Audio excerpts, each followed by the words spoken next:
Hello friend, मैं आनंद राज आप सबों के बीच। देखिए, बिहार यूनिवर्सिटी में जो बीएड फर्स्ट ईयर का एग्ज़ाम जो होने वाला है वो कल यानी 13 तारीख से आपका कोर्स 2 है, आपका कंटेम्प्रेरी इंडियन एजुकेशन, उसका एग्ज़ाम स्टार्ट होगा। देखिए 12 तारीख से होने वाला था, लेकिन कुछ कारणवश से जो 12 तारीख का एग्ज़ाम है वो 20 तारीख को हो गया। इसीलिए सबसे पहला जो एग्ज़ाम होगा वो कोर्स 2 का होगा, समझे। अब देखिए, इसमें हम एक मैराथन वीडियो लेके आए हैं, समझे। मैराथन वीडियो कहने का मतलब क्या हुआ कि जो कोर्स 2 आपका है कंटेम्प्रेरी इंडियन एजुकेशन, तो उसके 5 यूनिट में जो हमें वीवीआई क्वेश्चन लग रहा है वो 6-7 क्वेश्चन जो है उसको एक बार में सोच रहे हैं कि कर देते हैं एक साथ में, कि आप लोग वीडियो साथ में हो जाएगा तो देख लीजिएगा, तो संभावना है आने की, समझे। देखिए, एक और चीज़ आपको बताते हैं कि देखिए एग्ज़ाम में आपको 5 यूनिट में 10 क्वेश्चन रहेगा।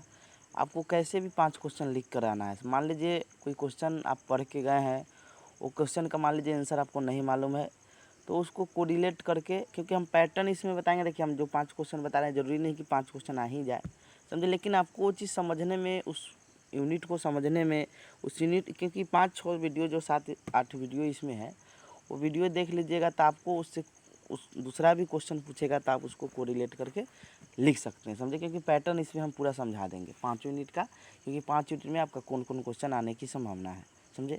देखिए, कोर्स 2 होता है आपका रटने वाला चीज़ है, समझे। ये इसमें समझने वाला कोई चीज़ नहीं है, तो ये चीज़ आपका रटने वाला चीज़ है कोर्स 2 जो कंटेम्प्रेरी इंडियन एजुकेशन है।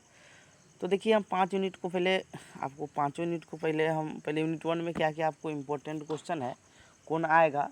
तो देखिए, इसमें 2 ही तो क्वेश्चन आता ही है। तो एक आपका क्वेश्चन रहेगा कि शिक्षा प्रदान करने की कौन कौन तरीके हैं, समझे। या क्वेश्चन ऐसे रहेगा कि शिक्षा क्या है, शिक्षा के व्यक्तिगत उद्देश्य को एवं व्यक्तिगत एवं सामाजिक उद्देश्यों को बताइए। यानी क्वेश्चन 2 हो गया, वो दोनों क्वेश्चन का आंसर हम बताएंगे इस पीडीएफ में, समझे। फिर यूनिट 2 का भी आएगा, पहले ही बता देंगे, फिर यूनिट 2 में आएंगे, समझे। तो देखिए, आपका जो क्वेश्चन है कि शिक्षा प्रदान करने के तरीके कौन कौन है, हम प्रक्रियाओं का वर्णन करें, समझे। तो प्रक्रिया पूछे और शिक्षा प्रदान करने के कौन कौन तरीके हैं, समझे। तो ये क्वेश्चन ये हो गया। या पूछेगा शिक्षा क्या है, इसके प्रकृति क्षेत्र बताए, तो उसमें सब क्वेश्चन का आंसर एक आपका मतलब पीडीएफ में हो जाएगा। या दूसरा क्वेश्चन पूछे कि शिक्षा क्या है, इसके व्यक्तिगत एवं सामाजिक उद्देश्य को लिखिए, तो यही चीज़ लिखिएगा, समझे। तो आइए हम स्टार्ट करते हैं, क्योंकि देखिए इसमें आपका शिक्षा का इंट्रोडक्शन भी मिलेगा, प्रस्तावना भी, उसके बाद आपका अर्थ परिभाषा मिलेगा, समझे। फिर उसके बाद शिक्षा प्रदान करने का तरीका, यानी वही शिक्षा का प्रकार जो अनौपचारिक, निरौपचारिक एवं अनौपचारिक होता है, जो 3 गो होता है, उसी को शिक्षा प्रदान करने के तरीके बोलते हैं, समझे। और प्रक्रिया में आप लोग जानते हैं कि शिक्षा का 2 प्रक्रिया बताया गया। एक शिक्षा 2 ध्रुवीय प्रक्रिया होता है और शिक्षा एक त्रिध्रुवीय प्रक्रिया होता है। ध्रुवीय प्रक्रिया और त्रिध्रुवीय प्रक्रिया ये दोनों समझेंगे, समझे। तो अब आइए हम लोग आते हैं प्रस्तावना में क्या लिखा हुआ। लिखा है, हम जानते हैं कि शिक्षा मानव का आभूषण होता है। जिस प्रकार हंसों के बीच में बगुला सुशोभित नहीं होता है, उसी प्रकार शिक्षित व्यक्ति को मध्य बैठा अशिक्षित व्यक्ति सुशोभित नहीं होता है, समझे। ये इंट्रोडक्शन में लिखिएगा, अच्छा चीज़ है। कोई भी शिक्षा से रिलेटेड क्वेश्चन है उसको इंट्रोडक्शन में ये चीज़ सब लिखिएगा। सुशोभित नहीं होता है। शिक्षा ही व्यक्ति को अंधकार से प्रकाश की ओर ले जाने वाली प्रक्रिया है। यानी शिक्षा अज्ञान रूपी अंधकार को दूर कर ज्ञान की ज्योति से प्रकाशित करने वाली प्रक्रिया है। इसलिए शिक्षा को मनुष्य का तृतीय नेत्र कहा जाता है। शिक्षा के द्वारा ही मनुष्य की ज्ञान कला कौशल में वृद्धि तथा उसके व्यवहार में परिवर्तन किया जाता है और उसे एक अच्छे नागरिक बनाया जाता है। हम ये भी जानते हैं कि शिक्षा जीवन पर्यंत चलने वाली, ना जन्म से मृत्यु तक चलने वाली प्रक्रिया है, यानी जन्म से लेकर मृत्यु तक चलती है। अब देखिए, जो अब प्रक्रिया पूछे तो अब लिख सकते हैं कि शिक्षा की 2 प्रक्रिया होती है। एक होता है आपका शिक्षा द्विध्रुवीय प्रक्रिया है और शिक्षा है त्रिध्रुवीय प्रक्रिया है, ट्राइपोलर और डाइपोलर, समझे। तो देखिए, जॉन एडम्स ने अनुसार प्राचीन काल में शिक्षा शिक्षक केंद्रित थी, जिसके 2 क्षेत्र थे, शिक्षक और छात्र, यानी शिक्षा द्विमुखी प्रक्रिया थी। और ऐसे आप लिख सकते हैं द्विमुखी प्रक्रिया। अब इसमें आप टीचर के बारे में कुछ वर्णन कर दीजिए और फिर छात्र के बारे में वर्णन कि पहले के शिक्षा पद्धति में टीचर क्या होते थे, और टीचर जो थे वो सर्वोपरि होते थे, तो जो बोलते थे वही शिक्षक को मानना पड़ता था, जो गुरुकुल में जो शिक्षा दिया जाता था। तो ये सब आप शिक्षक के बारे में लिख दीजिएगा। छात्र के बारे में लिख दीजिएगा, छात्र भी मतलब शिक्षक से नीचे होते थे। समझे, मतलब शिक्षक केंद्रित में, समझे। जो शिक्षक बोलते थे छात्र को वही चीज़ मानना पड़ता था, ये सब चीज़ लिख सकते हैं द्विध्रुवीय। तो ये चीज़ आप प्रक्रिया में लिख सकते हैं, समझे। अब देखिए बाद में जॉन डीवी ने शिक्षा को बाल केंद्रित बताते हुए उसके 3 छोर बताए, शिक्षक, छात्र और पाठ्यक्रम। तो इसमें शिक्षक मार्गदर्शक के रूप में होता है, समझे। इसमें छात्र क्या होता है कि केंद्र मतलब सेंटर में रहता है, उनके अनुसार उसकी आवश्यकता रुचि को ध्यान में रखकर शिक्षण कराया जाता है। और पाठ्यक्रम क्या हो गया कि बच्चा के संपूर्ण गतिविधि उसमें कैसे सर्वांगीण विकास हो, इसके लिए एक पाठ्यक्रम का निर्माण किया जाता है। ये सब आप उसको एक्सप्लेन कर सकते हैं त्रिध्रुवीय प्रक्रिया में, समझे। ऐसे चित्र भी बना सकते हैं। अब देखते हैं शिक्षा का अर्थ क्या है, समझे। देखिए एक चीज़ आप याद रखिएगा कि क्वेश्चन तो आपका पहला यूनिट में शिक्षा से पूछेगा ही पूछेगा, इसीलिए यूनिट 1 में ये भी जो बता रहे हैं अभी, ये आप अच्छा से पढ़ लीजिएगा, समझे। उसमें प्रकृति क्षेत्र पूछ दे या प्रदान करने के तरीके पूछ दे, समझे, तो ये आ सकता है आपके एग्जाम में, या आपका सामाजिक एवं व्यक्तिगत उद्देश्य पूछ सकता है। अब देखते हैं शिक्षा का अर्थ। लिखा है शिक्षा शब्द का प्रयोग विभिन्न अर्थों में किया जाता है जो निम्नलिखित है, समझे। अब कौन कौन अर्थ में किया जाता है, तो एक शिक्षा का शाब्दिक अर्थ होता है, फिर शिक्षा का संकुचित अर्थ है, फिर शिक्षा का व्यापक अर्थ है, समझे। अब देखिए संकुचित और शाब्दिक अर्थ और आपका व्यापक अर्थ क्या होता है। लिखा है शाब्दिक अर्थ में क्या होता है, शिक्षा शब्द संस्कृत के शिष्य धातु से बना हुआ है जिसका अर्थ सीखना या सिखाना होता है।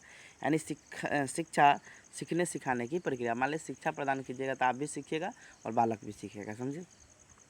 शिक्षा अंग्रेजी भाषा के एजुकेशन शब्द का हिंदी रूपांतरण है। इस एजुकेशन शब्द की उत्पत्ति निम्नलिखित शब्दों से मानी जाती है। अब देखिए एजुकेटम से कोई एक लिख सकते हैं, E+D को भी लिख सकते हैं, जो आपको अच्छा लगे लिख सकते हैं, समझे। अर्थात शिक्षा का शाब्दिक अर्थ है मनुष्य की आंतरिक शक्तियों को बाहर की ओर आने को प्रेरित करना। जो कोई मनुष्य के शरीर के अंदर जो भी कोई शक्ति है, आंतरिक शक्ति है, उसको बाहर निकालने की प्रक्रिया क्या कहलाता है, शिक्षा कहलाता है, समझे। अब संकुचित अर्थ में देखते हैं तो शिक्षा के संकुचित अर्थ का तात्पर्य विद्यालय शिक्षा से है, जिसमें बालक को एक निश्चित स्थान पर शिक्षा दी जाती है। इसमें शिक्षा का एक निश्चित योजना होता है, निश्चित पाठ्यक्रम होता है, निश्चित समय होता है तथा इसमें बालक को कुछ निश्चित विधियों के द्वारा ज्ञान प्रदान किया जाता है, समझ गए। यानी ये आपका औपचारिक शिक्षा का रूप बोल सकते हैं। फिर उसके बाद शिक्षा का व्यापक अर्थ है। लिखा है शिक्षा के व्यापक अर्थ का तात्पर्य ऐसे शिक्षा से है जिसमें बालक आजीवन शिक्षा ग्रहण करता है। शिक्षा के व्यापक अर्थ के अनुसार शिक्षा आजीवन चलने वाली प्रक्रिया है जो बालक के जन्म से लेकर मृत्यु तक निरंतर चलती रहती है, समझिए। अब ये हो गया आपका। तो पूछेगा क्वेश्चन शिक्षा एक त्रिध्रुवीय प्रक्रिया है कैसे, तो इसको भी आप एक्सप्लेन करके लिख सकते हैं, समझे। लिख दीजिएगा कि जॉन डीवी ने शिक्षा को त्रिध्रुवीय बताते हुए, ये सब चीज़ लिख दीजिएगा इंट्रोडक्शन में। फिर उसके बाद एक्सप्लेन कर सकते हैं आप, समझे, कि उसमें छात्र के बारे में, शिक्षक के बारे में, पाठ्यक्रम के बारे में, समझे। तो कोई क्वेश्चन आए तो उसको समझ जाइएगा, तो उसको आसानी से आप लिख सकते हैं। अब डिफिनीशन देखते हैं, समझे, कि विभिन्न विद्वानों एवं शिक्षाविदों ने अपने विचार और चिंतन के आधार पर शिक्षा के निम्नलिखित परिभाषा दिए हैं। पहला है महात्मा गांधी के अनुसार कि बालक और मनुष्य के शरीर, मन तथा आत्मा में जो कुछ भी श्रेष्ठ है उसे बाहर निकालना ही क्या कहलाता है, शिक्षा कहलाता है। दूसरा है रविन्द्रनाथ टैगोर के अनुसार शिक्षा का अर्थ मस्तिष्क को इस योग्य बनाना है कि वह सत्य की खोज कर सके, समझे। तीसरा है भागवत गीता के अनुसार कि सा विद्या विमुक्ति, यानी विद्या वही है जो बंधनों से हमें मुक्त करे, समझे। अब स्वामी विवेकानंद के अनुसार शिक्षा मनुष्य के अंदर निहित शक्तियों को अब इसमें से जो आपको अच्छा लगे, स्वस्थ शरीर में स्वस्थ मस्तिष्क का निर्माण होता है, एरस्तु कहा था, जो आपको अच्छा लगे उसको लिख सकते हैं। अब देखते हैं शिक्षा का प्रकार। देखिए प्रकार पूछे या शिक्षा प्रदान करने के तरीके पूछे, समझे, तो आप यही लिखिएगा 3 प्रकार से हम प्राप्त कर मतलब देते हैं। औपचारिक शिक्षा, फॉर्मल एजुकेशन, फिर होता है अनौपचारिक शिक्षा, नॉन फॉर्मल एजुकेशन, निरौपचारिक से है इनफॉर्मल एजुकेशन। तो देखिए औपचारिक शिक्षा क्या होता है कि वह शिक्षा जो विद्यालय, महाविद्यालय और विश्वविद्यालयों में दी जाती है उसे औपचारिक शिक्षा कहते हैं। इस शिक्षा के उद्देश्य, पाठ्यक्रम, शिक्षण विधियाँ सभी निश्चित होती है। यह शिक्षा योजनाबद्ध होती है। औपचारिक शिक्षा में सीखने वाले को विद्यालय, महाविद्यालय के समय सारणी के अनुसार कार्य करना पड़ता है। इस शिक्षा व्यवस्था में परीक्षण लेने और प्रमाण पत्र देने प्रदान करने की भी व्यवस्था होती है। इस शिक्षा की सबसे बड़ी विशेषता यह है कि यह व्यक्ति, समाज और राष्ट्र की आवश्यकता की पूर्ति करता है। यह व्यक्ति में ज्ञान और कौशल का विकास करती है और व्यक्ति को किसी व्यवसाय अथवा उद्योग के लिए एक बनाती है। और एक अनौपचारिक शिक्षा क्या होता है कि वह शिक्षा जिसकी कोई योजना नहीं बनाई जाती है, जिसका न कोई उद्देश्य निश्चित होता है, न ही पाठ्यक्रम और न ही शिक्षण विधियाँ, और जो आकस्मिक रूप से सदैव चलती रहती है, उसे अनौपचारिक शिक्षा कहते हैं, समझे। यह शिक्षा मनुष्य के जीवन भर चलती है। मनुष्य जीवन के प्रत्येक क्षेत्र में इस शिक्षा को लेता रहता है। प्रत्येक क्षण वो अपने संपर्क में आए हुए व्यक्तियों एवं वातावरण से सीखता रहता है। बच्चों की प्रथम शिक्षा अनौपचारिक वातावरण में घर में रहकर पूरी होती है। समझे। निरौपचारिक शिक्षा क्या होता है? वह शिक्षा जो औपचारिक शिक्षा के भांति विद्यालय, महाविद्यालय और विश्वविद्यालयों की सीमा में नहीं बांधी जाती है, परंतु औपचारिक शिक्षा की तरह इसके उद्देश्य और पाठ्यक्रम निश्चित होते हैं। इसे निरौपचारिक शिक्षा कहते हैं। इंटरनेट द्वारा जो हम शिक्षा प्राप्त करते हैं, समझे, तो ये निरौपचारिक शिक्षा कहलाता है। समझे। पौध शिक्षा, सतत शिक्षा, खुली शिक्षा, दूरस्थ शिक्षा, ये सब जो शिक्षा है निरौपचारिक शिक्षा के विभिन्न रूप हैं।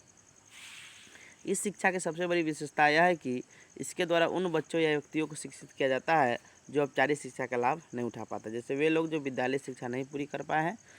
समझे। दूसरा है पौध व्यक्ति जो पढ़ना चाहता है। तीसरा है कामकाजी महिलाएं। चौथा है जो लोग औपचारिक शिक्षा में ज़्यादा व्यय नहीं कर सकते। अब हम लोग आते हैं शिक्षा के उद्देश्य। समझे। एक व्यक्तिगत उद्देश्य है, फिर आपका सामाजिक उद्देश्य है। समझे। तो देखिए व्यक्तिगत उद्देश्य में आपका शारीरिक विकास होता है। तो आप देखिए शिक्षा का मुख्य उद्देश्य क्या होना चाहिए? आपका शारीरिक विकास हो सके, मानसिक विकास हो सके, चारित्रिक विकास हो सके, सांस्कृतिक विकास हो सके, व्यवसायिक विकास हो सके। सामाजिक उद्देश्य में है राजनीतिक उद्देश्य होना चाहिए, आपका लोकतांत्रिक नागरिक भावना जागृत होना चाहिए, जनतांत्रिक भावना विकास होना, तो अंतर्राष्ट्रीय भावना। तो ये चीज़ आप एक्सप्लेन कर लीजिएगा। समझे कि शारीरिक विकास में आपका क्या होगा कि आपका शरीर और मन का घनिष्ठ संबंध होता है। जब आपको शरीर ठीक होगा तो मन भी आपका ठीक होगा। समझे। तो पढ़ लीजिएगा आप। फिर है मानसिक विकास में है कि आपको चिंतन मनन करने जब आप होइएगा तो इसको भी आप देख लीजिएगा। समझे कि मानसिक विकास में आपका तर्क करने की शक्ति सबका विकास हो सके। समझे। चारित्रिक विकास में है कि आज की परिस्थिति में भी बहुत महत्व रखता है। तो कौन? चारित्रिक विकास। समझे। आज हमारे राष्ट्रीय चारित्र का स्तर इतना गिर गया है कि हम अन्य राष्ट्रों की भावनाहीनता का शिकार कर रहे हैं। समझे। तो कोई आता है भारत में घूमने और उसके साथ कुछ गलत हो जाता है तो ये क्या है? समझे। सांस्कृतिक विकास हो गया, तो ये सब चीज़ है। अब आते हैं व्यवसायिक विकास में, यानी जीविकोपार्जन के लिए। तो ये आपका व्यक्तिगत मतलब विकास हो गया। समझे। अब आते हैं हम लोग धार्मिक और आध्यात्मिक विकास भी इसी में आता है, व्यक्तिगत विकास के अंतर्गत। फिर मानसिक स्वास्थ्य का विकास, ये आप लिख सकते हैं। फिर है व्यक्तिगत विकास, पर्सनालिटी डेवलपमेंट। फिर नेतृत्व क्षमता का विकास यानी लीडरशिप की भावना, तो ये आपका व्यक्तिगत विकास में आता है। समझे। फिर आपका आता है सामाजिक विकास के उद्देश्य। तो सामाजिक में ये सब आता है, लोकतांत्रिक नागरिकता की भावना का विकास। फिर उसके बाद है आपका समाजवाद की भावना का विकास, इसको एक्सप्लेन कर लीजिएगा। फिर है राष्ट्र प्रेम तथा अंतर्राष्ट्रीय भावना का विकास। समझे। और निष्कर्ष आप लिख दीजिएगा। अब हम लोग आते हैं, ये आपका हो गया। अब हम लोग आते हैं यूनिट 2 में। यूनिट 1 में आप याद रखिएगा शिक्षा से रिलेटेड क्वेश्चन आता है।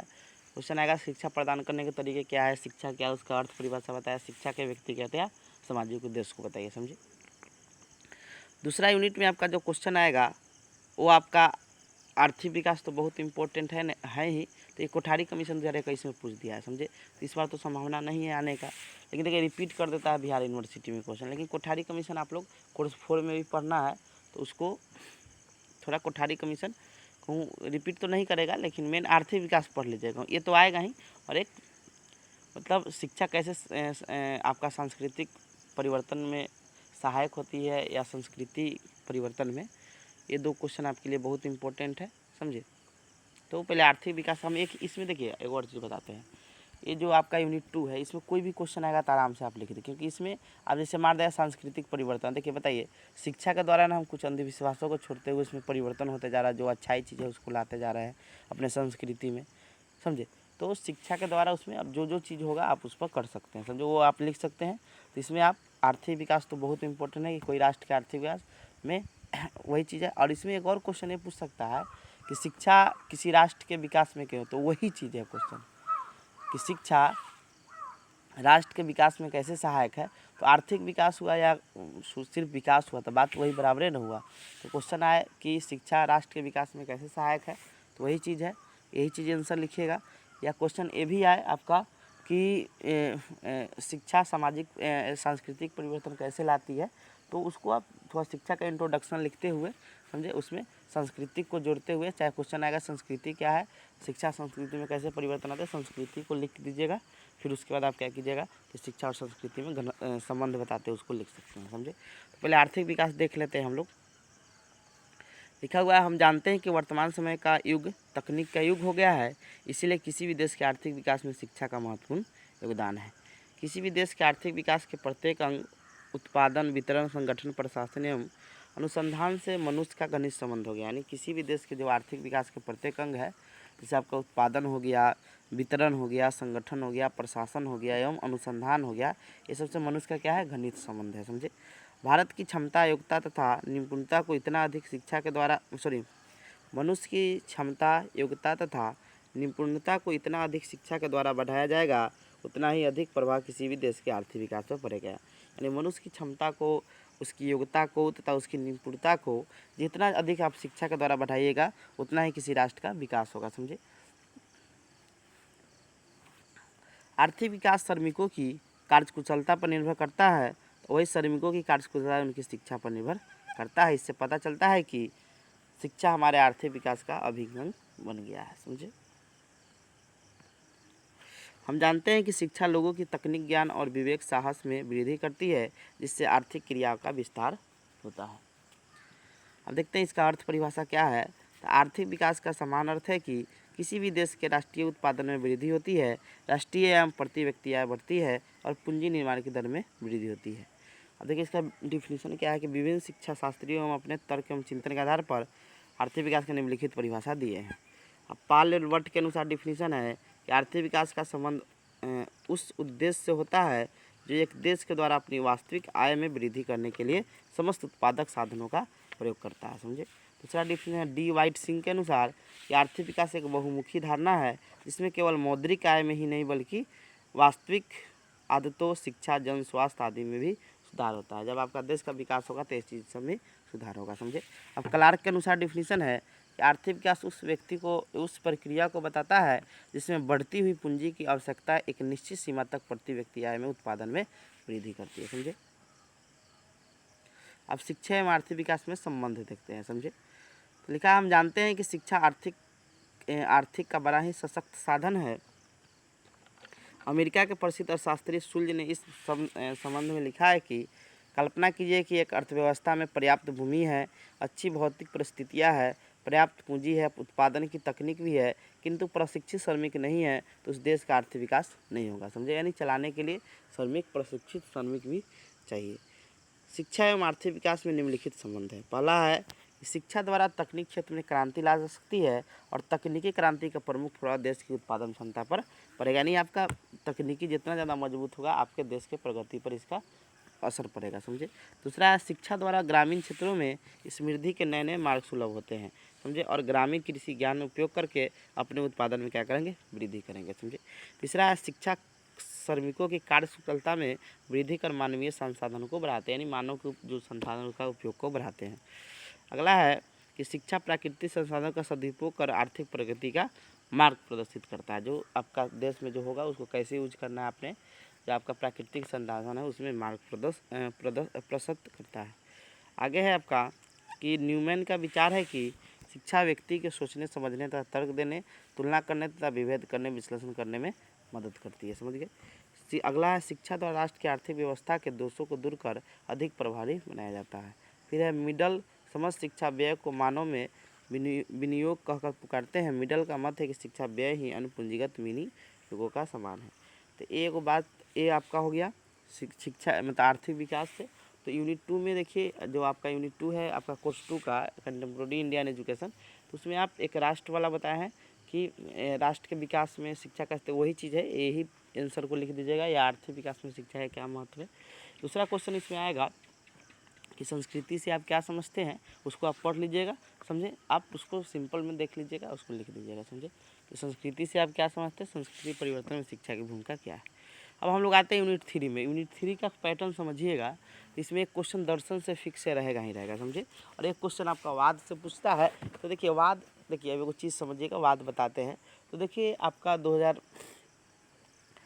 19 में देखिए था प्रयोजनवाद आया था, 20 में आपका आया था आदर्शवाद, 21 में प्रकृतिवाद आया था। देखिए 22 में हो सकता है मानववाद आ जाए, समझे। तो हम मानववाद भी पढ़ेंगे, एक प्रयोजनवाद पढ़ेंगे, समझे। 2 देख लेंगे और एक दर्शन देख लेंगे तो यूनिट 3 हमारा हो जाएगा। मेन क्वेश्चन देख लेते हैं, फिर यूनिट 4 और 5 में आएंगे, समझे।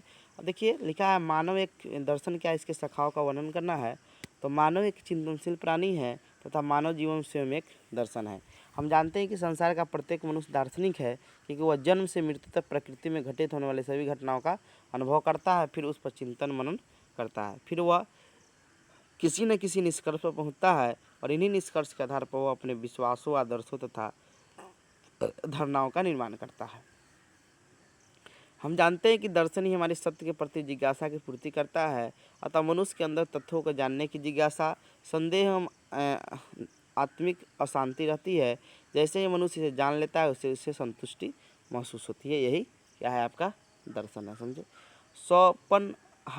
शोपनहार नामक दार्शनिक ने कहते कि हर व्यक्ति जन्मजात दार्शनिक होते हैं। अब इसका अर्थ परिभाषा देखते हैं। लिखा है दर्शन का शाब्दिक अर्थ, दर्शन अंग्रेजी भाषा के फिलोसफी शब्द का हिंदी रूपांतरण है। फिलोसफी शब्द की उत्पत्ति ग्रीक भाषा के 2 शब्द फिलोस तथा सोफिया से हुआ है, जिसमें फिलोस का अर्थ प्रेम तथा सोफिया का अर्थ ज्ञान, अर्थात फिलोसफी का शाब्दिक अर्थ हुआ ज्ञान से प्रेम करना, यानी लव ऑफ विजडम। और देखिए ऊपर नोट में लिखा हुआ है कि मानव मन की जिज्ञासा ही चिंतन है और चिंतन ही क्या आपको दर्शन को जन्म देती है। अब देखते हैं प्लेटो ने अपनी प्रसिद्ध पुस्तक रिपब्लिक में लिखा है कि जो व्यक्ति ज्ञान को प्राप्त करने के साथ साथ नई बातों को जानने के लिए रुचि प्रकट करता है तथा वे कभी संतुष्ट नहीं होता है, उसे दार्शनिक कहते हैं। अब दर्शन का विशिष्ट अर्थ देखते हैं। दर्शन या अधिक प्रत्यक्ष रूप से दर्शन का अर्थ अमूर्त चिंतन जानने के प्रयासों से, यानी अमूर्त मतलब जो चीज़ दिखाई नहीं होता है कि मौत क्या है, समझे, जन्म क्या है, ये सब चीज़ है, मनुष्य क्या है, इस संसारिक क्या प्रकृति है, सब चीज़ अमूर्त चिंतन जानने के प्रयासों से, जिसके द्वारा आत्मा, ईश्वर, प्रकृति तथा व्यक्ति के संपूर्ण जीवन का रस जानने के जिज्ञासा से। जैसे मनुष्य क्या है, इस संसार की प्रकृति क्या है, व्यक्ति का स्वरूप क्या है, मृत्यु क्या है, क्या मृत्यु के पश्चात कोई और जन्म होगा, ये सब चीज़ है, जो चीज़ हमें दिखाई नहीं। अब दर्शन का व्यापक अर्थ देखते हैं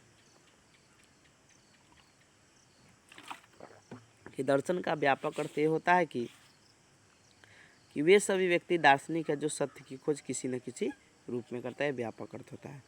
दर्शन के व्यापक अर्थों से ही यह स्पष्ट होता है कि संसार का प्रत्येक व्यक्ति जन्मजात दार्शनिक होता है, अतः संसार का प्रत्येक व्यक्ति दार्शनिक के रूप में सत्य की खोज करने से इच्छुक होते हैं। अब इसका डिफिनीशन देखते हैं कि विभिन्न दार्शनिक, पहला है रेसल के अनुसार कि अन्य क्रियाओं के समान दर्शन का मुख्य उद्देश्य है ज्ञान की प्राप्ति करना, समझे। दूसरा है फिक्टे के अनुसार कि दर्शन ज्ञान का क्या है, विज्ञान है। स्पेंजर के अनुसार डिफिनीशन है कि दर्शन एक सार्वभौमिक विज्ञान के रूप में प्रत्येक से संबंधित है। और चौथा है कि प्लेटो के अनुसार कि पदार्थ का वास्तविक स्वरूप का ज्ञान प्राप्त करना ही क्या है, आपका दर्शन है। अब देखें, अब ये तो डिफिनीशन है, इसको देख लीजिएगा। अब इसके शाखा देखते हैं कि दर्शन के क्या क्या शाखा है। देखिए दर्शन का मुख्य रूप से 3 शाखा होते हैं, आपका तत्व मीमांसा, ज्ञान मीमांसा और आपका मूल्य मीमांसा। तो देखिए तत्व मीमांसा में आपका धर्मशास्त्र शामिल रहता है, सत्ता शास्त्र हो गया, ब्रह्मांड शास्त्र हो गया, सृष्टि शास्त्र हो गया, आत्मदर्शन हो गया, युगांतर विज्ञान हो गया। और ज्ञान मीमांसा में ज्ञान का सिद्धांत इसमें रखता है। तत्व मीमांसा मतलब वास्तविकता का ज्ञान रहता है, और मूल्य मीमांसा मूल्य के सिद्धांत पर रहता है। तो आपका जो ज्ञान मीमांसा में शामिल रहता है, ज्ञान का उद्गम, ज्ञान के प्रकार, ज्ञान की विधियाँ, ज्ञान की वैधता, ज्ञान का स्रोत।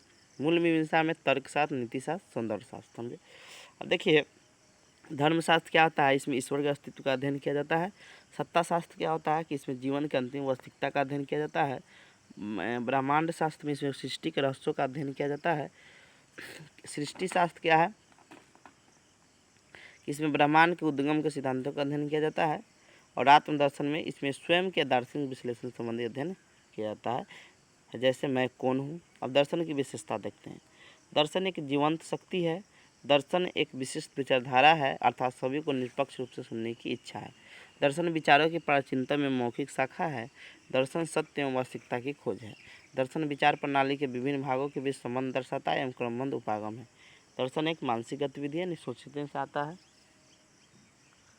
फिर आगे है दर्शन जीवन और अस्तित्व के बारे में खोज पर आधारित है।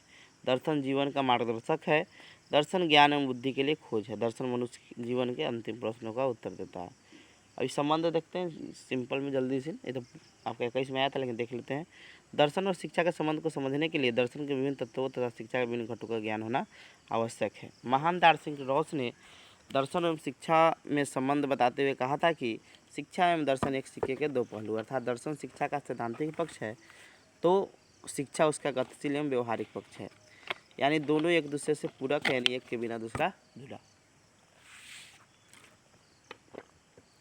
एडमस ने भी शिक्षा एवं दर्शन के संबंध में बताते हुए कहा कि शिक्षा दर्शन है क्या है, क्रियाशील आपका पक्ष है।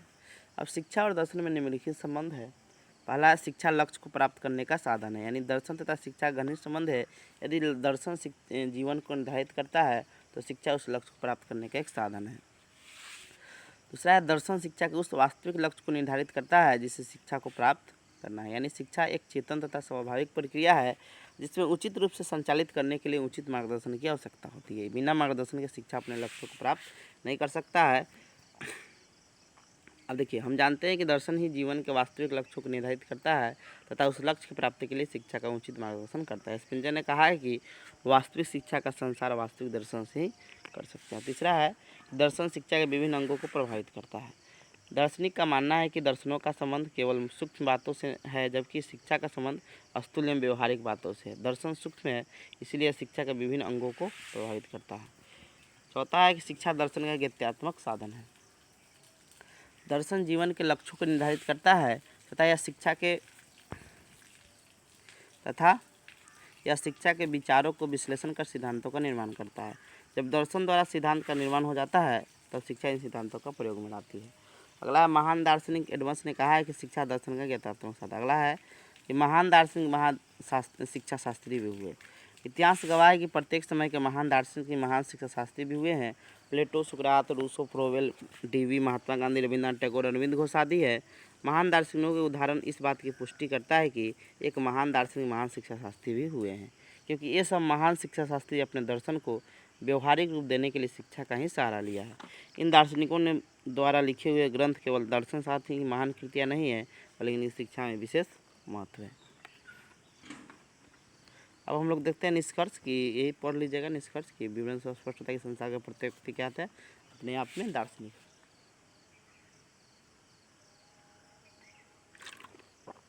अब देखिए, हम लोग आते हैं, अब देखिए यूनिट 3 में ही वाद आता है, एक मानववाद, मतलब कोई मानववाद पूछे या प्रकृतिवाद पूछे, ये सब। तो प्रकृतिवाद आपका तो पूछ दिया है 21 में, 20 में आदर्शवाद आया था, 19 में प्रयोजनवाद आया था। मानववाद और प्रयोजनवाद देख लेंगे, समझे कि मानववाद क्योंकि नहीं पूछा है, हो सकता है कि इस बार पूछे दे, समझे। तो मानववाद देखेंगे, फिर उसके बाद आपका प्रयोजनवाद देखते हुए जल्दी से निकलेंगे, समझे।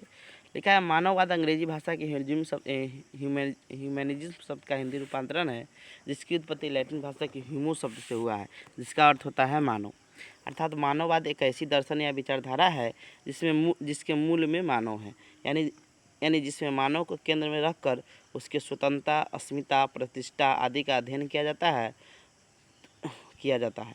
इसका मानना है कि किसी भी प्राणी के प्रत्येक चिंतन का केंद्र बिंदु मानव ही है, क्योंकि यह वर्तमान के साथ साथ भूत एवं भविष्य के विषय पर भी विचार करता है, समझे। यानी मानव जो है ये चिंतन करके बता देगा कि भूत में क्या होगा, भविष्य में क्या होगा। वास्तव में मानववाद किसी भी प्रकार से अति मानववाद का विशेष विरोध करता है। यह किसी व्यक्ति को अन्य लोगों से श्रेष्ठ नहीं मानता है, यानी यह किसी को महापुरुष की संज्ञा देने का विरोध करता है, यानी सभी व्यक्ति एक समान है।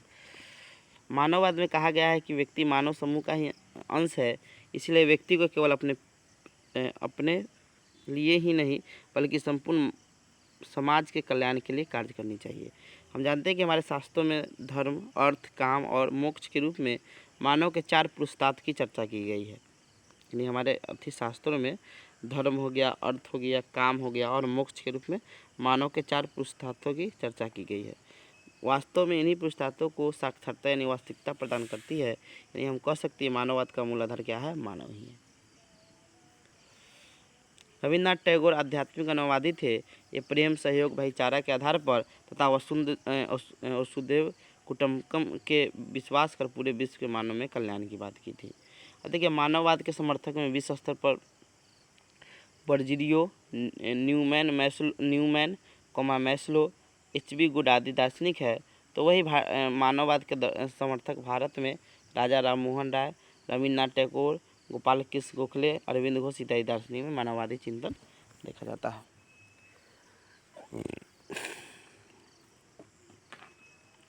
अब हम लोग देखते हैं कि मानववाद का अर्थ एवं परिभाषा। लिखा हुआ है मानववाद का अर्थ होता है जिसमें मानव कल्याण पर बल देना है, जिसमें मानव में मानवीय मूल्यों का विकास हो सके। हम जानते हैं कि मानववाद ऐसी विचारधारा है जिसे मानव अपने मानवीय मूल्यों का अपना ध्यान केंद्रित करता है, यानी संसार की समस्त प्रकृति का केंद्र बिंदु मनुष्य है। मानववाद मनुष्य के सर्वांगीण विकास में भौतिक प्रगति के साथ साथ उसमें नैतिक और आध्यात्मिक प्रगति भी करती है। अब देखते हैं इसका डिफिनीशन देखते हैं क्या है। तो पहला है रविन्द्रनाथ टैगोर के अनुसार कि मानववाद प्रकाश की वह नदी है जो सीमित से असीमित की ओर जाती है। एम.एन. राय के अनुसार डिफिनीशन है कि मानववाद के कारण ही ऐसा समाज का निर्माण संभव हो गया है जो तर्क एवं नैतिक पर आधारित हो गए, क्योंकि मानव तर्कशील, विवेकशील एवं नैतिक प्राणी है। जिब्रान के अनुसार डिफिनीशन है कि मानव जीवन प्रकाश की वह सरिता है जो प्यासों को जल प्रदान कर उसके जीवन में व्याप्त अंधकार को दूर करती है। अरविंद घोष के अनुसार डिफिनीशन है कि मानव जीवन का लक्ष्य स्वयं नहीं बल्कि संपूर्ण का भाव है। अब देखते हैं इसके प्रकार क्या है, रूप है। तो 3 रूप है, भौतिक मानववाद, आध्यात्मिक मानववाद और एकात्म मानववाद। देखिए भौतिक मानववाद का मतलब क्या होता है। भौतिक मानववाद में मानव जीवन के संपूर्ण का अध्ययन न करके एक पक्ष विशेष का अध्ययन किया जाता है। कार्ल मार्क्स का कथन है कि मानव जाति की समस्त गति के कारण केवल आर्थिक शक्ति है। और आध्यात्मिक में क्या होता है कि आध्यात्मिक मानववाद में मानव जीवन के संपूर्ण पक्ष का अध्ययन किया जाता है। रविन्द्रनाथ टैगोर आध्यात्मिक मानववादी थे। एकांतम मानववाद क्या होता है कि एकांतम मानववाद के अनुसार चिंतन की शुरुआत व्यक्ति से ही होनी चाहिए, क्योंकि व्यक्ति के समूह से समाज बनता है और विभिन्न समाजों के धर्म, संस्कृति यहाँ इत्यादि को जोड़कर एक सबल राष्ट्र बनता है। पंडित दीनदयाल उपाध्याय में एकात्मक मानववाद का प्रतिपादन किया था। अब हम लोग आते हैं मानववाद के सिद्धांत में। मानवतावादी ने मानव को अपने चिंतन की केंद्र बिंदु माना है, अर्थात मानव ही मानव जाति का मूल है तथा मानव की प्रत्येक वस्तु की मापदंड है। दूसरा है आपको इसमें कि मानववादी विश्व बंधुत्व के आदर्श पर बल देते हैं, उन्होंने वसुदेव कुटुंबकम पर संदेश दिया है। तीसरा है मानववाद स्वहित से अधिक परहित को महत्व देता है। इसका मानना है कि वह मनुष्य पशु के समान है जो केवल स्वहित के बारे में सोचता है। अगला है मानववादी इस बात पर बल दिए हैं कि मानव को अपने अंदर की बुराइयों को दूर कर अपने अंदर मानवीय गुणों का मूल जैसे दया, प्रेम, मानवता, दानशीलता, हिंसा आदि को विकास करना है। अगला है 5वां कि मानववादी के अनुसार इस संसार का कोई नियामक सत्ता नहीं है। समझे। अब आगे हम देखते हैं मानववादी के अनुसार शिक्षा कैसी होनी चाहिए। समझो। लिखा मानववादी केवल स्कूली शिक्षा को शिक्षा नहीं मानते हैं, बल्कि मनुष्य को परिवार, समाज आदि से किसी भी स्थान पर और किसी भी समय से जो कुछ अनुभव प्राप्त हो उसे शिक्षा मानते हैं।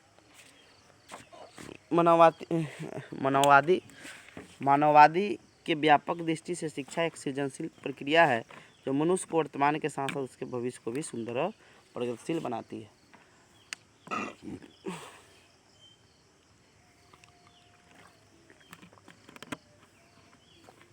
अब देखते हैं मानववादी के अनुसार शिक्षा का क्या उद्देश्य होना चाहिए। लिखा है मानववादियों के अनुसार शिक्षा का मुख्य उद्देश्य मनुष्य को एक अच्छा मनुष्य शिक्षा के माध्यम से बनाना है। यह तभी संभव है जब वह शारीरिक दृष्टि से स्वस्थ हो, बौद्धिक दृष्टि से उन्नत हो या परिपक्व हो और उसमें मानवीय मूल्य का विकास हो सके। समझे। अब देखते हैं मानवता शिक्षा का निम्नलिखित उद्देश्य है। शारीरिक एवं बौद्धिक विकास, सामाजिक एवं सांस्कृतिक विकास, उच्च मानवीय मूल्यों का विकास, सृजनात्मकता शक्ति का विकास, उत्पादन क्षमता का विकास। अब देखते हैं मानवतावादी के अनुसार पाठ्यक्रम कैसा होना चाहिए। तो मानववादी के अनुसार पाठ्यक्रम में ऐसी विषय होनी चाहिए जिससे बालक का सर्वांगीण विकास हो सके। बालक के तर्क शक्ति के विकास के लिए तर्क प्रधान विषय एवं क्रियाओं, सामाजिक एवं सांस्कृतिक सहिष्णुता के विकास के लिए विभिन्न भाषा, साहित्य, इतिहास, कला एवं अन्य मानवीय विषय, उच्च मानवीय मूल्यों के विकास के लिए समाज सेवा, उत्पादन क्षमता के विकास के लिए कला कौशल, विज्ञान एवं तकनीक और सृजनात्मक के विकास के लिए पाठ्यक्रम सृजनात्मक क्रिया को स्थान देना चाहिए। अब आते हैं मानवतावादी के अनुसार, इसको देख लीजिएगा।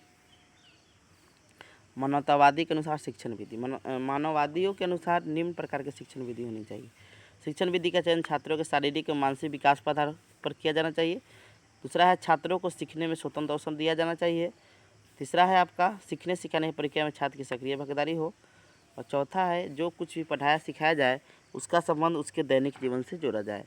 पाँचवा है पिछड़े छात्रों के लिए उपचारात्मक शिक्षण की व्यवस्था, मतलब जो पिछड़ गया है उसके लिए उपचारात्मक शिक्षण की व्यवस्था की जाए। अब उसके अनुसार अनुशासन देखते हैं कि मानववादी आत्म अनुशासन के समर्थक है। उनकी दृष्टि में सच्चे अनुशासन की स्थापना न तो निर्देशों द्वारा की जा सकती है न ही पुरस्कारों या दंडों द्वारा। इनकी दृष्टि में सच्चे अनुशासन की स्थापना अनुशासन द्वारा ही किया जा सकता है। अब देखते हैं शिक्षक इसके अनुसार, तो मानववादी की दृष्टि में शिक्षक को पढ़ाया सिखाए जाने वाले विषयों के साथ साथ अपने विद्यार्थियों के बारे में स्पष्ट ज्ञान होना चाहिए। शिक्षक परिवर्तनशील प्रगतिशील होने चाहिए और समाज में उनका विश्वास होना चाहिए। अब देखते हैं मानववादी के अनुसार बालक या विद्यार्थी। मानववादी विद्यार्थी के व्यक्तित्व का आदर करते हैं। जो उन्हें शिक्षकों के अंधा भक्त बनाने के पक्ष में नहीं है, वे उसे स्वतंत्र रूप से सोचने निर्णय लेने की स्वतंत्रता देने के पक्ष में है। अब विद्यालय देखते हैं। मानववादी के अनुसार विद्यालय को मानव निर्माण की प्रयोगशाला मानते हैं। इनके अनुसार विद्यालयों में सबको एक साथ मानवीय व्यवहार करना चाहिए और सबको एक दूसरे के सुख सुविधा में सहयोग प्रदान करना चाहिए। समझे। अब मूल्यांकन छोड़ दीजिएगा, अब निष्कर्ष लिखे, क्योंकि मूल्यांकन लिखे तो लंबा हो जाएगा। समझे। निष्कर्ष यहाँ लिख दीजिएगा कि उपरोक्त विवरण से स्पष्ट होता है कि आज के हिंसा, घृणा एवं आतंकवाद के वातावरण में मानववाद ही बहुत बड़ी ज़रूरत है। मनुष्य को संकुचित भावना से उठकर मानव कल्याण के लिए कार्य करना चाहिए, क्योंकि हम जानते हैं कि मानव ईश्वर की सर्वोत्तम कृति है जो मनुष्य सभी जीवों में सर्वश्रेष्ठ है।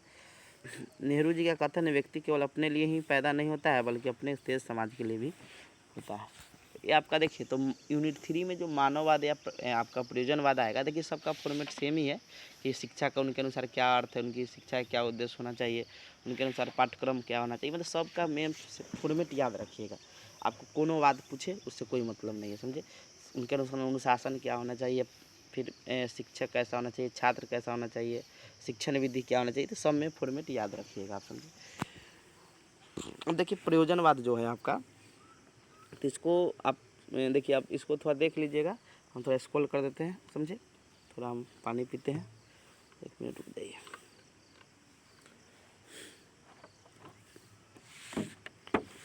देखिए प्रयोजनवाद जो आपका है तो वो आपका बहुत इम्पोर्टेंट है, भी आ सकता है एग्जाम में। देखिए प्रयोजनवाद जो है आपका सबसे नवीनतम विचारधारा है। समझे। जो अमेरिकी विचारधारा से मैच करता है। लिखा हुआ है, हम जानते हैं कि प्रयोजनवाद एक नवीनतम दार्शनिक विचारधारा है। यह विचारधारा एक और आदर्शवाद का विरोध करती है तो वही दूसरी ओर प्रकृतिवाद विचारधारा का समर्थन करती है। देखिए इसमें भी आपका उसका क्या अर्थ है, उनके अनुसार शिक्षा कैसा होना चाहिए, शिक्षा का उद्देश्य कैसा होना चाहिए। समझे। उसके बाद पाठ्यक्रम कैसा होना चाहिए, शिक्षण विधि कैसा होना चाहिए, ये सब में आपको कॉमन मिलेगा। समझे। यह विचारधारा एक और आदर्शवाद का विरोध करती है तो वही दूसरी प्रकृतिवादी विचारधारा का समर्थन करती है। प्रयोजनवाद एक तरह का मानवतावादी दर्शन है और इसके अनुसार मनुष्य अपनी क्रिया के बीच में अपने मूल्यों का निर्धारण करता है। प्रयोजनवाद एक आधुनिक अमेरिकी जीवन दर्शन है। यह अमेरिकी राष्ट्र के जीवन तथा विचार का प्रतिनिधित्व करता है। प्रयोजनवाद को हम प्रयोगवाद, फलवाद, व्यवहारवाद, उपयुक्तवाद आदि नामों से भी जानते हैं। प्रयोजनवादी विचारधारा के समर्थक Charles Sanders, Peirce William James, John Dewey, doctor Schiller आदि हैं। लिखा है प्रयोजनवाद अंग्रेजी भाषा के प्रैग्मेटिज्म शब्द का हिंदी रूपांतरण है। प्रैग्मेटिज्म शब्द का उत्पत्ति लैटिन भाषा के प्रैग्मेटिकस शब्द से मानी जाती है, जिसका अर्थ होता है व्यवहारिकता। समझे। अर्थात प्रैग्मेटिज्म प्रयोजनवाद वह दर्शन है जिसके अनुसार सिद्धांतों की सत्यता का निर्णय वस्तुओं तथा तथ्यों के व्यवहारिक परिणामों के आधार पर लिया जाता है। और इसका डिफिनीशन है कुछ। जेम्स वी प्रेंट के अनुसार कि प्रयोजनवाद हमें अर्थ का सिद्धांत, सत्य का सिद्धांत, ज्ञान का सिद्धांत और वास्तविकता का सिद्धांत देता है। विलियम जेम्स के अनुसार कि प्रयोजनवाद मस्तिष्क का वह स्वभाव एवं दृष्टिकोण है, यह सत्य एवं विचारों की प्रकृति का सिद्धांत तथा अंतिम रूप से वास्तविकता का। अब देखिए इसमें 2 डिफिनीशन आप पढ़ दिए हैं, आप इसमें आप देख लीजिएगा। और भी रोजन के अनुसार है, फिर रॉस के अनुसार है। अब देखिए सिद्धांत इसका क्या है। पहला है प्रयोजनवाद प्रथाओं और परंपराओं का विरोध कर लचीलेपन पर विश्वास करती है। दूसरा है प्रयोजनवाद विज्ञान और विचार को क्रिया का अनुगामी मानती है। तीसरा है प्रयोजनवाद के अनुसार मनुष्य एक सामाजिक प्राणी है, इसलिए सामाजिक कुशलता का गुण प्राप्त करना चाहिए। चौथा है मानव स्वयं अपने मूल्यों का निर्माण करती है। पाँचवा है मानव स्वयं अपने मूल्यों का, एक 2 बार हो गया है। पाँचवा है मानव अपने वर्तमान का भविष्य के साथ स्वयं निर्माता है।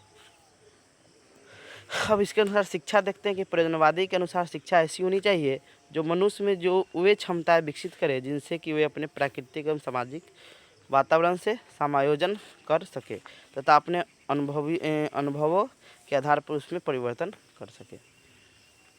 अब देखते हैं शिक्षा का उद्देश्य क्या होना चाहिए। सब में शिक्षा का उद्देश्य शिक्षा क्या है, कोई भी बात पूछे, समझे।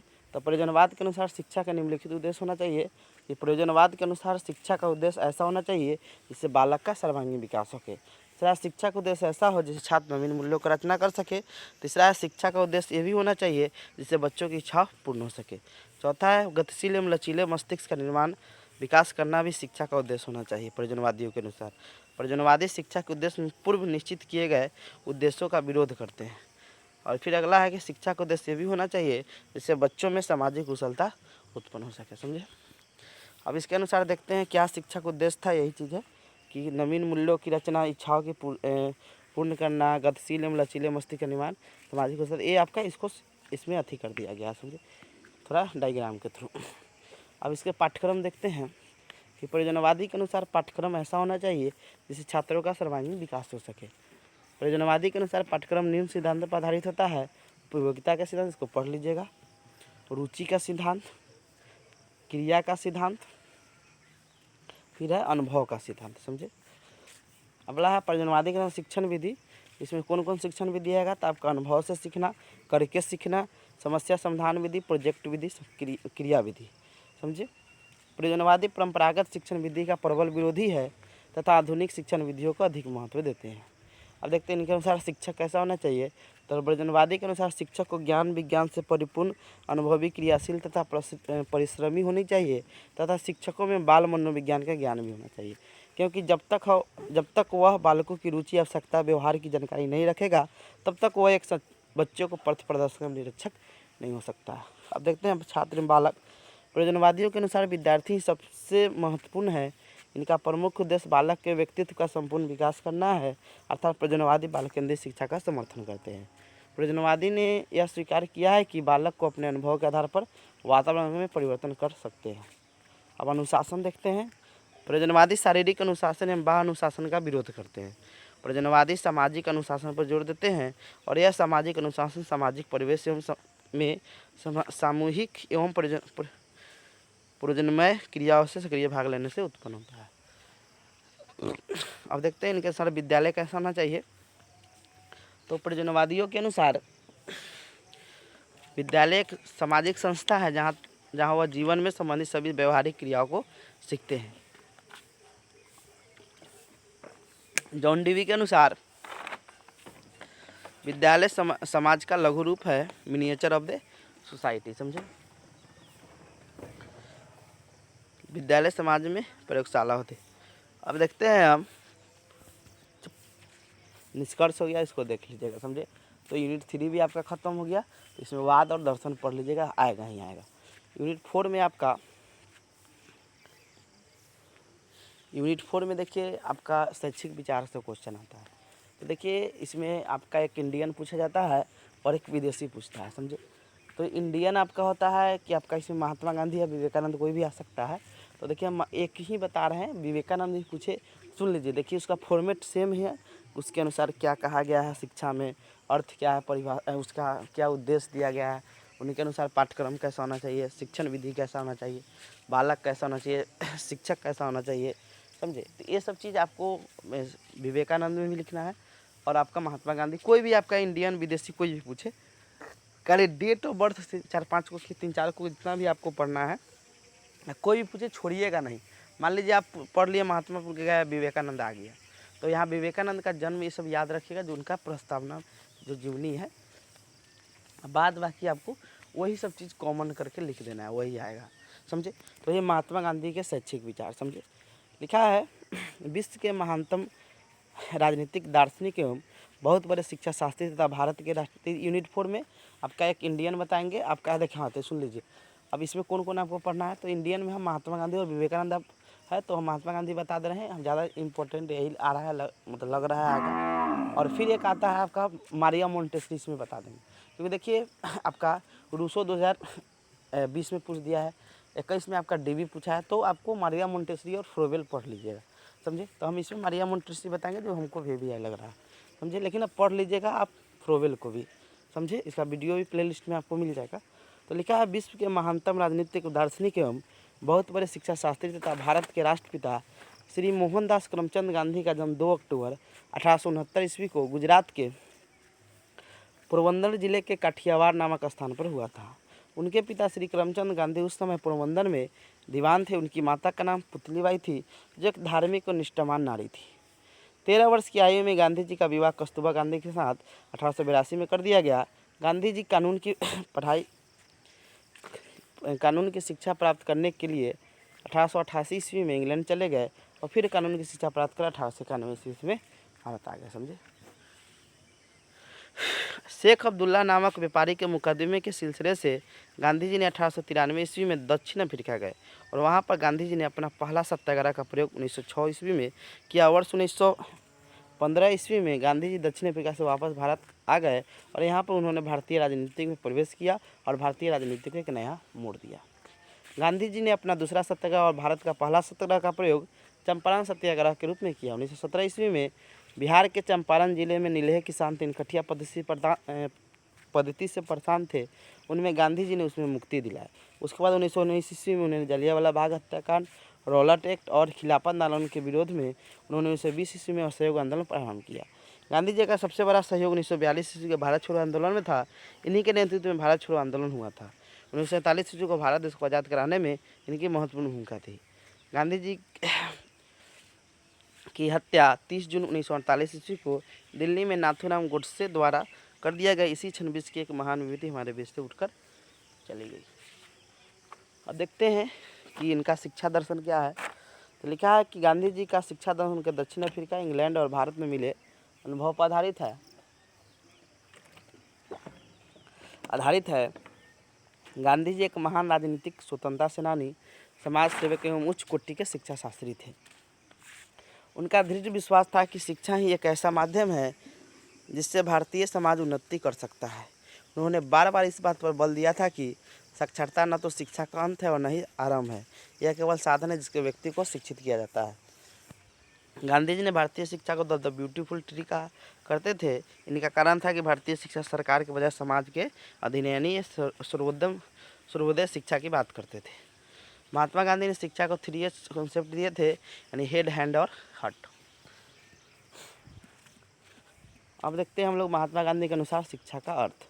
शिक्षा के बारे में महात्मा गांधी का कहना है कि शिक्षा ऐसी होनी चाहिए जिससे बालक के शरीर, मस्तिष्क और आत्मा में जो कुछ भी सर्वोत्तम है उसे समग्र रूप से अभिव्यक्त करना, अर्थात बालक का शारीरिक, मानसिक, बौद्धिक एवं आत्मिक गुणों का विकास करना।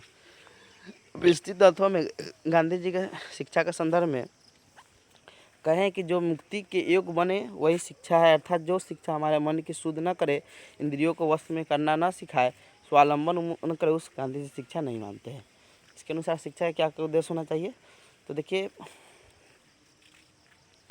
पहला इसमें देखिए गांधी जी में क्या है कि आपको प्रकृतिवादी विचारधारा भी देखने को मिलेगा, उनके व्यक्तित्व में आपको आदर्शवादी मिलेगा, उनके आचरण में प्रयोजनवादी मिलेगा। और देखिए इनका क्या शिक्षा का उद्देश्य होना चाहिए, चारित्रिक एवं नैतिक विकास, शारीरिक एवं मानसिक विकास, जीविकोपार्जन का उद्देश्य, आध्यात्मिक विकास, सांस्कृतिक विकास, नागरिकता का विकास, सर्वोदय शिक्षा का स्थापना, व्यवसायिक एवं आर्थिक विकास, मुक्ति का उद्देश्य। अब इनके अनुसार पाठ्यक्रम देखते हैं। गांधी जी के अनुसार पाठ्यक्रम ऐसी होनी चाहिए जिससे बालक का सर्वांगीण विकास हो सके। गांधी जी क्रिया प्रधान पाठ्यक्रम की बात करते हैं।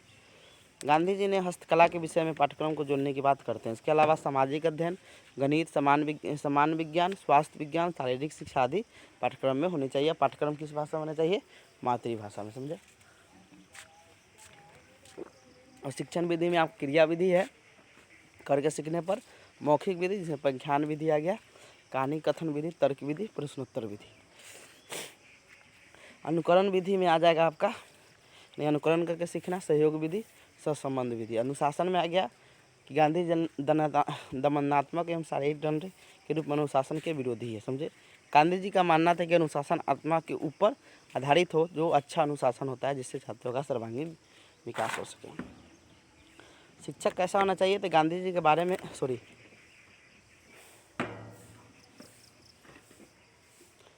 1 मिनट।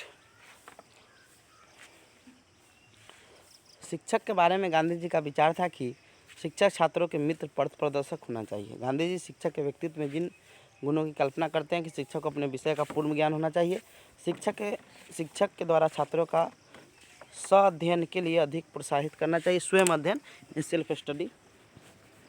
फिर तीसरा है, 1 मिनट रुक जाइए।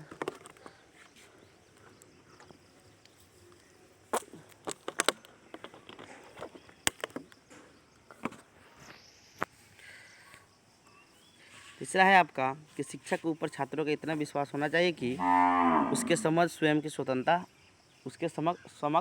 स्वतंत्रता को अभिव्यक्त कर सके। अब है गांधी जी के अनुसार छात्र। गांधी जी ने छात्र के संबंध में निम्नलिखित विचार दिए हैं कि छात्र को ब्रह्मचारी होना चाहिए। वह वैसे छात्र की कल्पना करते हैं जो अनुशासित, देश प्रेमी, त्यागी और व्यक्तित्व वाला हो। गांधी जी का मानना था कि छात्र का शारीरिक बल, आत्मबल, चरित्र बल एवं बुद्धि बल उच्च होना चाहिए। अब विद्यालय है, गांधी जी के अनुसार विद्यालय कैसी होनी चाहिए जिससे वातावरण प्रभावात्मक एवं परिणात्मक हो। गांधी जी विद्यालय को पाठशाला के रूप में बल्कि नहीं कर्मशाला के रूप में देखना चाहते थे। इसके साथ ही गांधी जी ने विद्यालयों को समुदाय केंद्रित बनाना चाह रहे थे। निष्कर्ष पढ़ लीजिएगा। अब देखिए मारिया मोंटेसरी देख लेते हैं। समझे, आप फ्रोबेल देख लीजिएगा। मारिया मोंटेसरी जो है आपका, ये आपको पढ़ना है, अभी पूछा नहीं हो सकता है, पूछा जा सकता है। समझे, तो हम आपको बताया कोई भी आपका पूछे डेट ऑफ बर्थ, उसका कोई उपलब्धि याद रखिए। बाद बाकी शिक्षा के क्षेत्र में सबका सेम ही योगदान है। समझे कि उनका शिक्षा में पाठ्यक्रम कैसा होना चाहिए, शिक्षण विधि, ये सब चीज़ें सब में वही चीज़ है। समझे, देखिए मोंटेसरी विधि की जन्मदात्री, प्रकृतिवादी शिक्षा शास्त्री एवं प्रसिद्ध चिकित्सक पाश्चात्य शैक्षिक विचारक मारिया मोंटेसरी का जन्म 21 अगस्त 1870 ईस्वी में इटली के एनकोना नगर के समीप चियरवाल नामक स्थान पर एक अत्यंत संपन्न परिवार में हुआ था। उनके माता पिता अत्यंत बुद्धिमान और धनवान थे, जिससे उनका बचपन बड़े आनंद से बीता। मारिया के माता पिता मारिया मोंटेसरी को अच्छी शिक्षा के लिए बचपन में ही रोम लेकर चले गए। मोंटेसरी 24 वर्ष की आयु में रोम विश्वविद्यालय से एमडी, डॉक्टर ऑफ मेडिसिन की उपाधि प्राप्त करने वाली पहली महिला थी। एमडी की उपाधि प्राप्त करने के बाद वे इसी विश्वविद्यालय के चिकित्सा विभाग में सहायक चिकित्सक के रूप में कार्य करने लगे। यहाँ पर उनको विकलांग और मंदबुद्धि बालकों की चिकित्सा का उत्तरदायित्व दिया गया। जब वो इन बालकों के संपर्क में आई तो उनको इनकी समस्या के विषय में उनकी जानकारी प्राप्त हुई और उन्होंने अनुभव किया कि इन बालकों की समस्या का समाधान के लिए एक विशिष्ट प्रकार की शिक्षा की आवश्यकता है। जो इसके लिए मारिया ने डॉक्टर इटाड द्वारा मंद बुद्धि बालकों की शिक्षा के संदर्भ में प्रकाशित लेख, एडवर्ड सेगविन द्वारा रचित पैडागोजिकल ट्रीटमेंट तथा फ्रोवेल की किंडरगार्टन पद्धति का अत्यंत गहराई के साथ अध्ययन किया। नहीं, ये जो आपका मारिया मोंटेसरी थी, तो डॉक्टर इटाड द्वारा मंदबुद्धि बालकों की शिक्षा के संदर्भ में प्रकाशित लेख, एडवर्ड सेगविन द्वारा रचित पैडागोजिकल ट्रीटमेंट तथा फ्रोवेल की किंडरगार्टन पद्धति का अध्ययन किए। उन्होंने अपने इस अध्ययन और अनुभव के आधार पर कहा कि यदि विकलांग और मंदबुद्धि बालकों को उचित पद्धति से शिक्षा प्रदान की जाए तो उनको भी समान बुद्धि वाले बालकों के समक्ष लाया जा सकता है। 1908 ईस्वी में उनको अपने विचारों को मूर्त रूप देने का सौभाग्य तब प्राप्त हुआ जब इटली के मिलन नामक नगर के प्रथम शिशु निकेतन खोला गया, जिसका नाम शिशु गृह चिल्ड्रेन हाउस था और उनकी अध्यक्षता नियुक्त किया गया।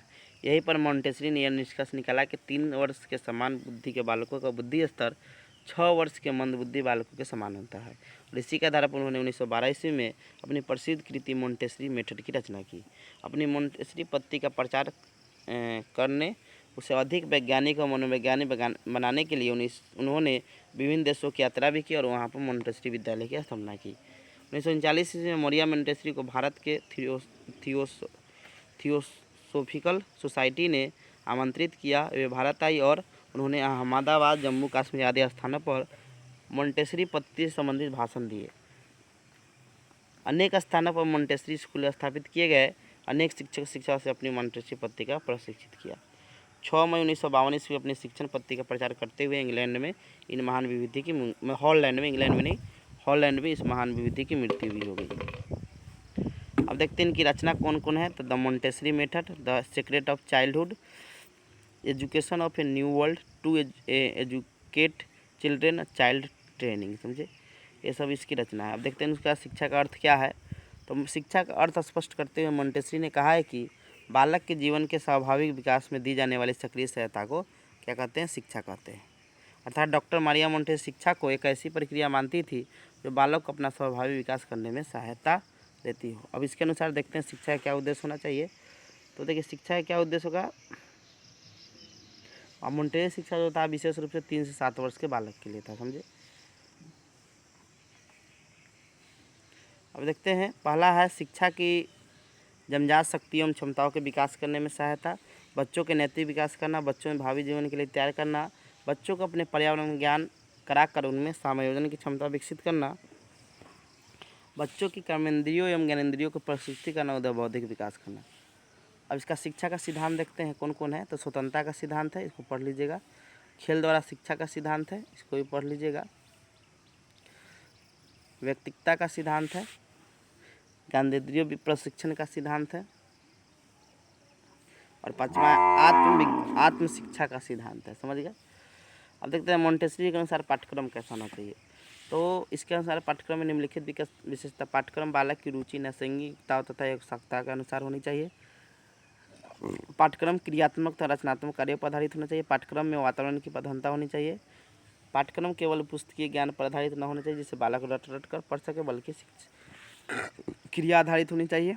पाठ्यक्रम ऐसा होना चाहिए जिससे बालक को संपूर्ण जगत का ज्ञान प्राप्त हो। इनके अनुशासन देखते हैं।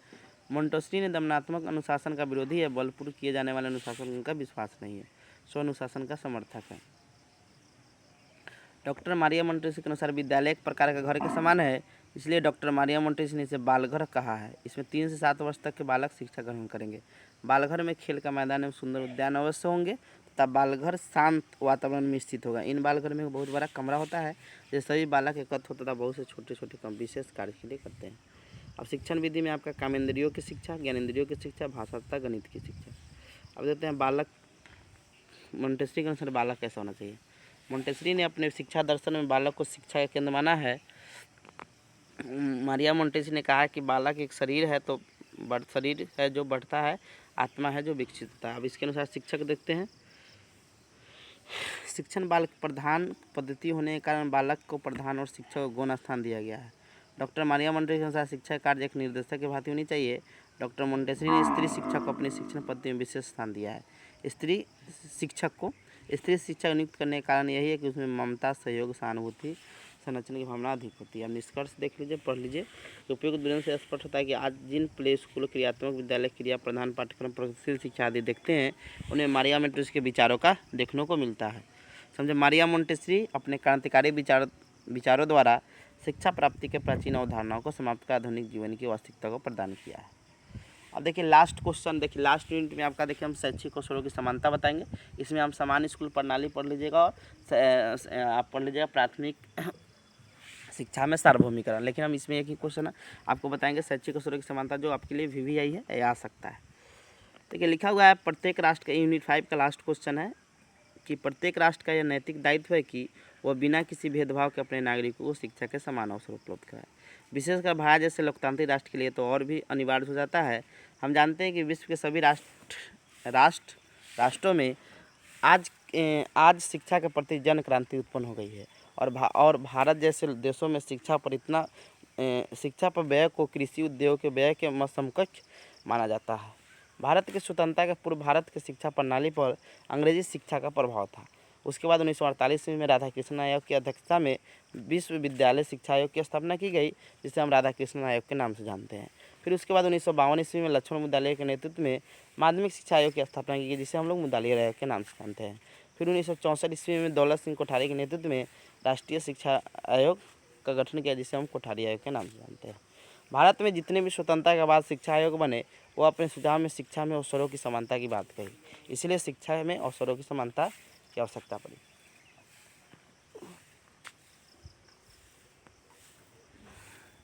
अब देखिए शैक्षिक अवसर का अर्थ क्या है। समानता शब्द अंग्रेजी भाषा के इक्वालिटी शब्द का हिंदी रूपांतरण है। शैक्षिक अवसरों की समानता शब्द से तात्पर्य है कि उन समान परिस्थितियों से जिसमें सभी व्यक्ति को शिक्षा के लिए समान अवसर उपलब्ध हो सके तथा सामाजिक न्याय के लक्ष्य प्राप्ति हो सके एवं सामाजिक भेदभाव का अंत हो सके। प्रोफेसर लॉस्की ने शैक्षिक अवसरों को परिभाषित करते हुए कहा है कि समानता का अर्थ यह नहीं है कि प्रत्येक व्यक्ति के साथ एक जैसा व्यवहार किया जाए अथवा सभी को समान वेतन दिया जाए। यदि एक पत्थर ढोने वाले का वेतन यदि एक प्रसिद्ध वैज्ञानिक के समान कर दिया जाए तो इस समाज का उद्देश्य ही नष्ट हो जाएगा। अब देखते हैं यूएनए के अनुसार क्या डिफिनीशन है कि शैक्षिक अवसरों की समानता का तात्पर्य यह है कि सभी के लिए एक समान शिक्षा नहीं होनी चाहिए, बल्कि प्रत्येक बालक की शारीरिक, मानसिक, संवेगात्मक, नैतिक परिस्थिति के अनुरूप शिक्षा होनी चाहिए। अब देखते हैं शैक्षिक अवसरों की समानता के लिए विशेषता क्या होगा। देखिए शैक्षिक अवसरों समानता की निम्नलिखित विशेषता है। प्रजातंत्र की सफलता। हम जानते हैं कि प्रजातंत्र का आधार समानता है। यदि प्रजातंत्र को सफल बनाना है तो वहाँ के नागरिकों में शैक्षिक और समान अवसर उपलब्ध कराना होगा। राष्ट्र का विकास। हम जानते हैं किसी भी राष्ट्र का विकास नागरिकों के विकास पर निर्भर करता है और हम ये भी जानते हैं किसी भी राष्ट्र की शक्ति शिक्षा होती है, अतः हमें शिक्षा के प्रति किसी भी नागरिकों से भेदभाव की भावना को खत्म करना होगा। बालक का सर्वांगीण विकास। तो हम जानते हैं कि शिक्षा के माध्यम से ही बालक का सर्वांगीण विकास होता है, अतः किसी भी राष्ट्र का यह दायित्व है कि अपने बच्चों के लिए समान शिक्षा लागू करे। आगे है शिक्षा एक मौलिक अधिकार। हम जानते हैं कि भारत जैसे लोकतांत्रिक देश में शिक्षा प्राप्त करना सभी के लिए मौलिक अधिकार है। इसका वर्णन संविधान के अनुच्छेद 21 क में कहा गया है। अब विभिन्न आयोग का क्या क्या सुझाव है। कोठारी आयोग के अनुसार क्या सुझाव दिया गया है समझे। हम जानते हैं कि कोठारी आयोग दौलत सिंह कोठारी के नेतृत्व में स्थापित आयोग था। इन्हें हम राष्ट्रीय शिक्षा आयोग के नाम से जानते हैं। 1964-66 है समझे। आयोग ने अपने शब्दों में स्पष्ट रूप से कहा था कि शिक्षा एक महत्वपूर्ण सामाजिक उद्देश्य शिक्षा प्राप्त करने के अवसरों से समानता स्थापित करने से है, ताकि पिछड़े हुए या कम अधिकार वाले वर्ग एवं व्यक्ति अपनी दशा सुधारने के लिए शिक्षा को साधन के रूप में प्रयोग कर सके। आयोग ने शिक्षा के क्षेत्र में 2 प्रकार का व्यापक असमानता बताया था कि शिक्षा के सभी स्तरों में बालक एवं बालिकाओं में शिक्षा को व्यापक समानता है। दूसरा था कि पिछड़ा वर्ग, अनुसूचित जाति, अनुसूचित जनजाति आदि की शिक्षा में व्यापक समानता। कोठारी आयोग ने इस दोनों प्रकार की समानता को दूर करने के लिए 4 प्रकार का सुझाव दिया था कि निःशुल्क शिक्षा की व्यवस्था करना, शिक्षा के क्षेत्र में खर्चों में बढ़ोतरी करना, छात्रवृत्ति की व्यवस्था करना, लड़कियों के लिए विशेष शिक्षा का उपलब्ध करना। अब देखते हैं भारतीय शिक्षा नीति के अनुसार क्या है सुझाव। भारतीय शिक्षा नीति 86 के शैक्षिक अवसरों की समानता के लिए निम्नलिखित सुझाव दिए हैं। महिलाओं में समानता हेतु शिक्षा, SC के लिए विशेष शिक्षा, ST के लिए विशेष शिक्षा, शिक्षा के दृष्टि से पिछड़े वर्ग एवं अन्य वर्ग में शिक्षा की व्यवस्था। अब देखते हैं शैक्षिक अवसरों की समानता हेतु सरकारी प्रयास क्या क्या किया जा रहा है समझे। पहला है सरकार द्वारा कि प्राथमिक शिक्षा सभी विद्यालयों में निःशुल्क किया जाना, माध्यमिक विद्यालय एवं उच्च शिक्षण संस्थानों में पुस्तक निःशुल्क मिलना चाहिए। उसके बाद प्राथमिक स्तर पर पाठ्य पुस्तक मुफ्त मिलनी चाहिए। प्रतिभाशाली छात्रों को पुस्तक खरीदने के लिए अनुदान दिया जाना चाहिए। शिक्षा के विभिन्न स्तरों में छात्रवृत्ति को लागू किया जाना चाहिए। अनुसूचित जाति जनजातियों के लिए विशेष कार्यक्रम पर विशेष ध्यान देना चाहिए। अब देखते हैं संवैधानिक प्रावधान क्या है। अनुच्छेद 14 में कहा गया है कि इससे बताया गया है कि राज्य सभी व्यक्तियों के लिए एक समान कानून बनाएगा समझे। अनुच्छेद 15 में कहा गया राज्य द्वारा धर्म, वंश, जाति, लिंग आदि के आधार पर व्यक्तियों में भेदभाव नहीं होगा। अनुच्छेद 16 में किसी पद पर नियोजन या नियुक्ति से संबंधित विषयों में सभी नागरिकों के लिए समान अवसर की समानता। अनुच्छेद 21 क में कहा गया है कि राज्य 6 से 14 वर्ष के सभी बालकों के लिए निःशुल्क एवं अनिवार्य शिक्षा उपलब्ध करवाएगा। अनुच्छेद 29 में कहा गया है कि राज्य भाषा, जाति, धर्म और संस्कृति के आधार पर कोई भी सरकारी संस्था में प्रवेश के लिए रोक नहीं सकता है। अब आते हैं हम लोग शैक्षिक समानता बढ़ाने के उपाय। प्राथमिक शिक्षा सभी विद्यालयों में निःशुल्क होना चाहिए। प्रतिभाशाली छात्रों को पुस्तक खरीदने के लिए अनुदान दिया जाना चाहिए। माध्यमिक विद्यालय तथा उच्च माध्यमिक विद्यालय में पुस्तकों बैंकों का कार्यक्रम चलाना चाहिए। प्राथमिक स्तर पर पाठ्य पुस्तक और लेखन सामग्री मुफ्त देना चाहिए। विद्यालयों में नए भर्ती होने वाले बच्चों के स्कूल के समारोह में स्वागत के लिए जो फ्रेजर पार्टी आपका होता है, सभी स्तरों और सभी क्षेत्रों में लड़कियों की शिक्षा विशेष ध्यान देना चाहिए और शिक्षा का भिन्न स्तरों पर छात्रवृत्ति की व्यवस्था होनी चाहिए। और आप ये निष्कर्ष पढ़ लीजिएगा। तो ये आपका इतना हो गया क्वेश्चन। हम फिर से रिपीट कर देते हैं कि कोर्स 2 जो आपका है कंटेम्प्रेरी इंडियन एजुकेशन, इसमें यूनिट 1 में शिक्षा से ही क्वेश्चन आएगा। उसके बाद शिक्षा से शिक्षा के व्यक्तिगत सामाजिक उद्देश्य, शिक्षा के प्रदान करने के तरीके, समझे। फिर दूसरा क्वेश्चन आपका आएगा दूसरा यूनिट में कि आर्थिक विकास, और ये आर्थिक विकास में कैसे मदद करता है शिक्षा, या क्वेश्चन बोलेगा कि राष्ट्र के विकास में शिक्षा कैसे मदद करता है, बात वही है। और सामाजिक परिवर्तन कैसे लाता है शिक्षा, ये मतलब आपका सांस्कृतिक परिवर्तन। यूनिट 3 में आइएगा तो इसमें एक दर्शन पूछेगा, एक आपका प्रयोजनवाद या आपका मानववाद जो भी है। यूनिट 4 में आप आइएगा तो उसमें आपका महात्मा गांधी मतलब विचार थिंकर के बारे में पूछता है। फिर उसके बाद यूनिट 5 में आइएगा तो उसमें शैक्षिक अवसरों की समानता पढ़ लीजिएगा, उसमें सार्वभौमिकरण पढ़ लीजिएगा और आप समान स्कूल प्रणाली पढ़ लीजिएगा, समझे। तो थैंक यू, आपका ये ख़त्म हो गया।